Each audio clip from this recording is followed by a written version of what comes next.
S the weight is over ಅಂತ ಹೇಳ್ಬೋದು. ತುಂಬಾ ದಿವಸಗಳಿಂದ ನಮ್ಮ ಬಬ್ರುವಾನ ಆನಿಯನ್ನ ನೋಡ್ಬೇಕು ಅಂತ ಕಾಯ್ತಿದ್ರು. ಸೊ ಇನ್ಮೇಲೆ ಅಫಿಷಿಯಲ್ ಆಗಿ ಕರಡಿ ಅಂತ ಕರೆಯೋ ಆಗಿಲ್ಲ. ಬಬ್ರುವಾನ ಎಲ್ರಿಗೂ ಕೂಡ ಗೊತ್ತು. ಕ್ರಾಲ್ ನಿಂದ ಹೊರಗಡೆ ತೆಗೆಯುವಂತ ಟೈಮ್ ನಲ್ಲೇ ಬಬ್ರುವಾನ ಅಂತ ಹೆಸರಿಟ್ಟಿರ್ತಾರೆ. ಬಟ್ ಜನರಾಗಿರ್ಬೋದು, ಸೊ ಅಲ್ಲಿ ವಿಸಿಟರ್ಸ್ ಆಗಿರ್ಬೋದು, ಯಾರು ಕೂಡ ಬಬ್ರುವಾನನ್ನ ಕ್ರಾಲ್ ಇಂದ ಆಚೆ ತೆಗೆದ ಬಳಿಕ ನೋಡಿದ್ ಬಿಟ್ರೆ ಮತ್ತೆ ನೋಡಕ್ಕೆ ಅವಕಾಶ ಇರ್ಲಿಲ್ಲ. ಯಾಕೆಂದ್ರೆ ಮಾವುತ ಮನೆ ಹತ್ರನೇ ಕಟ್ಟಾಕೊಂಡಿದ್ರು, ಮಳೆಯೂ ಕೂಡ ಇತ್ತು, ಅಲ್ಲಿಯೇ ಟ್ರೈನಿಂಗ್ ಅನ್ನ ಸಹ ಕೊಡ್ತಾ ಇದ್ರು. ಸೊ ಇದೀಗ ಕ್ಯಾಂಪ್ಗೆ ಅಫಿಷಿಯಲ್ ಆಗಿ ಎಂಟ್ರಿ ಕೊಟ್ಟಿದ್ದು. ಬೇರೆ ಆನೆಗಳ ರೀತಿಯೇ ಈಗ ಇನ್ಮೇಲೆ ಬಬ್ರುವಾನ ಕೂಡ ಸರ್ಕಲ್ ನಲ್ಲಿಯೇ ನಿಲ್ಲುವಂತದ್ದು ನೋಡ್ತಾ ಇರ್ಬೋದು. ಪ್ರತಿಯೊಬ್ರು ಪ್ರವಾಸಿಗರು ಯಾರ್ಯಾರು ವಿಸಿಟರ್ಸ್ ಇರ್ತಾರೆ, ಕ್ಯಾಂಪ್ಗೆ ಹೋದವ್ರು ಎಲ್ರು ಕೂಡ ಬಬ್ರುವಾನ ಆನೆಯನ್ನ ನೋಡ್ಬೋದು. ಪೂಜೆನ ಮುಗಿಸಿ ಮೊನ್ನೆ ತಾನೆ ಅಫಿಷಿಯಲ್ ಆಗಿ ಕ್ಯಾಂಪ್ ನ ಸರ್ಕಲ್ ನಲ್ಲಿ ನಿಲ್ಲೋಕೆ ಶುರು ಮಾಡಿದ್ದಾನೆ ಬಬ್ರುವಾನ. ಈತನಿಗೆ ಬಹಳಷ್ಟು ಜನ ನಿರೀಕ್ಷಣೆ ಇಟ್ಕೊಂಡಿದ್ದಾರೆ, ಪ್ರೀತಿಯನ್ನ ತೋರಿಸಿದ್ದಾರೆ. ಕರ್ನಾಟಕದಾದ್ಯಂತ ಈತನ ಒಂದು ಹೆಸರಾಗಿರ್ಬೋದು, ಫ್ಯಾನ್ ಫಾಲೋವಿಂಗ್ ಕ್ರೇಜ್ ಅನ್ನು ಕೂಡ ಸಂಪಾದನೆ ಮಾಡ್ಕೊಂಡಿದ್ದಾನೆ.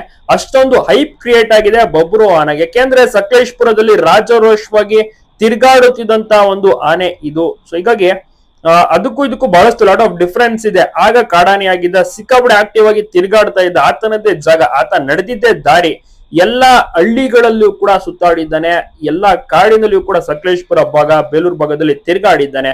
ಸ್ವಂತ ಒಂದು ಆನೆ ಕ್ಯಾಪ್ಚರ್ ಮಾಡ್ಬೇಕು ಅಂತ ಒಂದು ಆರ್ಡರ್ ಬಂದಂತ ಟೈಮ್ ನಲ್ಲಿ ಒಂದು ಆನೆಯನ್ನು ಕೂಡ ಹಿಡಿಯುವಂತ ಟೈಮ್ ಕೂಡ ಅಷ್ಟೇ ಚಾರ್ಜ್ ಕೂಡ ಮಾಡಿದ್ದ. ಸಾಕಷ್ಟು ರೀತಿಯಲ್ಲಿ ರೋಚಕವಾದಂತ ಕಾರ್ಯಾಚರಣೆಯನ್ನು ಕೂಡ ಸಿಬ್ಬಂದಿ ವರ್ಗದವರು ಮಾಡಿರ್ತಾರೆ. ಫೈನಲಿ ಕ್ಯಾಪ್ಚರ್ ಮಾಡಿ ಅದನ್ನ ದುಬಾರಿಗೆ ತಂದು ಕ್ರಾಲ್ಗೆ ಹಾಕಿ ಸುಮಾರು ಒಂದು 4-5 ತಿಂಗಳ ಕಾಲ ಪಳಗಿಸಿ ನಂತರದಲ್ಲಿ ಕ್ರಾಲ್ ಇಂದ ಹೊರಗಡೆ ತೆಗೆದು ಪೂಜೆ ಮಾಡಿ ಹೊರಗಡೆಯಿಂದ ತೆಗಿತಾರೆ.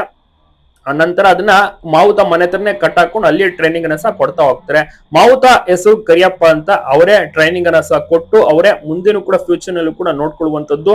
ಬಬ್ರುವಾನ ಸ್ಟಾರ್ಟಿಂಗ್ ನಲ್ಲಿ ಸ್ವಲ್ಪ ಒಪ್ಕೊಳ್ಳೋದಕ್ಕೆ ಕಷ್ಟ ಆಯ್ತು. ನಂತರದಲ್ಲಿ ತುಂಬಾ ಚೆನ್ನಾಗಿ ಟ್ರೈನಿಂಗ್ ಕೊಟ್ಟಂತ ಕಾರಣ ಮುಂದುವರಿಯುತ್ತಾ ಹೋಗ್ತಿದ್ದಾನೆ ಬಬ್ರುವಾನ ಇನ್ನಷ್ಟು ಚೆನ್ನಾಗಿ. ಈಗ ಸದ್ಯಕ್ಕೆ ತುಂಬಾ ಜನ ಗಮನಿಸಬಹುದು, ವೆಯ್ಟ್ ನಲ್ಲಿ ಆಗಿರ್ಬೋದು ಸ್ವಲ್ಪ ತೂಕ ಕಡಿಮೆ ಇರ್ತಾನೆ. ಯಾಕೆಂದ್ರೆ ಟ್ರೈನಿಂಗ್ ಪೀರಿಯಡ್ ನಲ್ಲಿ ತೂಕ ಕಡಿಮೆ ಆಗುವಂತದ್ದು ಸಹಜ.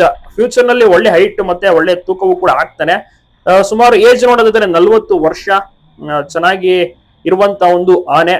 ಈಗಾಗಲೇ ಈತನ ಒಂದು ಟೀಮ್ ಮೇಟ್ ಅದುವೇ ಭೀಷ್ಮ, ಮೌಂಟೇನ್ ಇಲಿಯಾಸ್ ಭೀಷ್ಮ ಇದೇ ಒಂದು ಭಾಗ ಅಂದ್ರೆ ಸಕಲೇಶ್ಪುರ ಭಾಗದಲ್ಲಿಯೇ ಇದ್ದಂತ ಎಲ್ಲವೂ ಕೂಡ ಒಟ್ಟಿಗೆ ಆನೆ, ಸೇಮ್ ಗುಂಪಿನ ಆನೆಗಳು ಅಂತಾನೆ ಹೇಳ್ಬೋದು. ಈಗ ಸದ್ಯಕ್ಕೆ ಇನ್ನೊಂದು ಆನೆ ಕೂಡ ಸೇರ್ಪಡೆಯಾಗಿದೆ ಸಕಲೇಶ್ಪುರ ಭಾಗದಿಂದ, ಅದುವೇ ಬಬ್ರುವಾನ. ಮುಂದೆ ಆಕ್ಟಿವ್ ಆಗಿರ್ತಾನೆ. ಈಗ ಸದ್ಯಕ್ಕೆ ಮಾವುತನ ಕಮಾಂಡ್ ಎಲ್ಲವೂ ಕೂಡ ಕೇಳ್ತಾ ಇರ್ತಾನಲ್ಲ, ಆದ ಕಾರಣ ಮಾವುತ ಹೇಳಿದ ಹಾಗೆ ಡೈರೆಕ್ಟ್ ಆಗಿ ಕೇಳ್ಬೇಕಾಗತ್ತೆ. ಸೊ ಫೈನಲಿ ಬಬ್ರುವಾನನನ್ನ ನೋಡಿ ಅಫ್ಕೋರ್ಸ್ ಎಲ್ರಿಗೂ ಕೂಡ ಖುಷಿಯಾಗಿದೆ. ಆತನ ಒಂದು ವೆಯ್ಟ್ ಆಗಿರ್ಬೋದು, ಆತನ ಒಂದು ಹೈಟ್ ಆಗಿರ್ಬೋದು, ಮತ್ತೆ ಆತ ಯಾವುದಕ್ಕೆ ಹೆಸರುವಾಸಿ ಅಂತ ಎಲ್ರಿಗೂ ಕೂಡ ಗೊತ್ತಿತ್ತು. ತುಂಬಾನೇ ಆಕ್ಟಿವ್ನೆಸ್ ಇರುವಂತ ಆನೆ. ವೈಲ್ಡ್ಗೂ ಮತ್ತೆ ಕ್ಯಾಪ್ಟಿವ್ಗೂ ಸಾಕಷ್ಟು ಡಿಫರೆನ್ಸ್ ಇರುತ್ತೆ. ಸೊ ಆ ರೀತಿ ಒಂದು ನಾವು ಹೊಂದಾಣಿಕೆ ಮಾಡುವ ಆಗಿಲ್ಲ. ಯಾಕೆಂದ್ರೆ ವೈಲ್ಡ್ ನಲ್ಲಿ ಅಂದ್ರೆ ಆತ ರಾಜಾರೋಷವಾಗಿ ತಿರುಗಾಡ್ತಾ ಇದ್ದ. ಬಟ್ ಇಲ್ಲಿ ಸಾಕಣೆ ಆದ್ಮೇಲೆ ಸಾಕಷ್ಟು ನಿಯಮಗಳಿರ್ತವೆ. ಮಾವುತ ಹೇಳಿದಾಗೆ ಆನೆ ಕೇಳಲೇಬೇಕು, ಆತನ ಒಂದು ಕಮಾಂಡ್ ನ ಪಾಲಿಸಲೇಬೇಕಾಗುತ್ತೆ. ಸೊ ಹೀಗಾಗಿ ಆನೆ ಜಾಸ್ತಿ ಮೂವ್ಮೆಂಟ್ ಮಾಡೋದಿಲ್ಲ, ನಿಂತ ಜಾಗದಲ್ಲಿ ನಿಂತಿರುತ್ತೆ. ಆದ್ರೆ ಚೆನ್ನಾಗಿ ಟ್ರೈನಿಂಗ್ ಅನ್ನ ಕೊಡ್ತಾ ಇದ್ದಾರೆ. ಮುಂಬರುವ ದಿವಸಗಳಲ್ಲಿಯೂ ಕೂಡ ತುಂಬಾನೇ ಬದಲಾವಣೆಗಳಲ್ಲಿ ಬಬ್ರುವಾನಗಳು ಮತ್ತೆ ವೆಯ್ಟ್ ಆಗಿರ್ಬೋದು ಎಲ್ಲವನ್ನೂ ಕೂಡ ನೋಡ್ಬೋದು. ಈಗ ಸ್ವಲ್ಪ ಸಣ್ಣ ಆಗಿರ್ಬೋದು, ಟ್ರೈನಿಂಗ್ ಪೀರಿಯಡ್ ಅಲ್ಲಿ ಸಣ್ಣ ಆಗೇ ಆಗ್ತಾವ ಆನೆಗಳು. ಫ್ಯೂಚರ್ ನಲ್ಲಿ ಒಳ್ಳೆ ಸೈಜ್ ಕೂಡ ಬರುತ್ತೆ. ಫಾರ್ ಎಕ್ಸಾಂಪಲ್ ನೋಡಿರ್ಬೋದು ಮೌಂಟೇನ್ ಇಲಿಯಾಸ್ ಭೀಷ್ಮ ಯಾವ ರೀತಿ ಇದ್ದಾನೆ ಈಗ ಅಂತ. ಸೊ ಅದೇ ರೀತಿ ತಯಾರಾಗುವಂತ ನೆಕ್ಸ್ಟ್ ಆನೆ ಅಂದ್ರೆ ಅದುವೇ ಬಬ್ರುವಾನ. ಮೊನ್ನೆ ತಾನೇ ಕ್ಯಾಂಪ್ಗೆ ಕರ್ಕೊಂಡ್ ಬರ್ತಾರೆ, ಪೂಜೆನೂ ಕೂಡ ಸಲ್ಲಿಸ್ತಾರೆ.